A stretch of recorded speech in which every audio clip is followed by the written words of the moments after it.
Odisha FC Kerala ব্লাস্টার্সকে 2-1 গোলে হারাতেই রয় কৃষ্ণা তার কেরিয়ারের 50তম আইএসএল গোল পূর্ণ করে ফেলেছেন।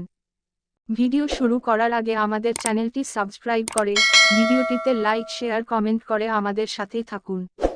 2024 সালের আইএসএলের দ্বিতীয় ম্যাচে শুক্রবার সন্ধ্যা 7:30টায় ভুবনেশ্বরের কলিঙ্গ স্টেডিয়ামে মুখোমুখি হয়েছিল উড়িষ্যা এফসি বনাম কেরালা ব্লাস্টার্স, যেখানে এটি কেরালার এওয়ে ম্যাচ ছিল।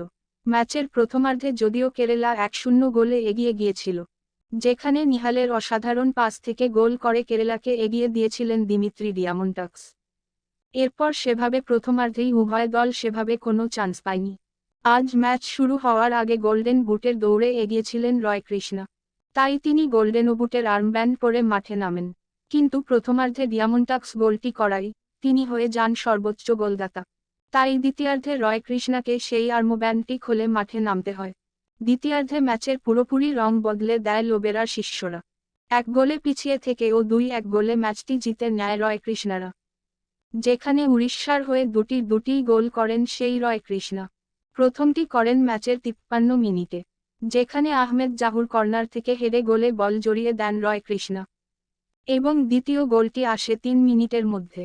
57 মিনিটে অময়ের এক অসাধারণ অ্যাসিস্টে আবারও হেডে বল গোলে জড়িয়ে দিতে ভুল করেননি রয় কৃষ্ণা। এই 2 গোলের সুবাদেই আবারও রয় কৃষ্ণা গোল্ডেন বুটের রেসে 1 নম্বরে চলে আসলেন। শুধু তাই নয়, সুনীল ওবেচেদের পর আইএসএলে 50টি গোলের মাইলফলক স্পর্শ করেন রয় কৃষ্ণা। আইএসএলে এখন রয় কৃষ্ণার গোলের সংখ্যা 51। কলকাতা সমর্থকদের নয়নের মণি কৃষ্ণার এহেন পারফরমেন্সে আফসোস করতে হচ্ছে সবুজ মেরুন সমর্থকদের। কেননা এমন হীরের টুকরোকে হারিয়ে ফেলেছে তারা।